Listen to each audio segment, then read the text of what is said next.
Video করেন, এটা খাবারটা সেট থাকতে পারবে।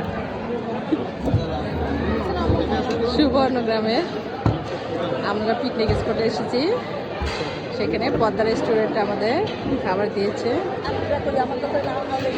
এগুলো আমাদের খাবার, এগুলো আমাদের একটা ডিশ, এই যে একটা ডিশ দেখে রাইস দিয়েছে,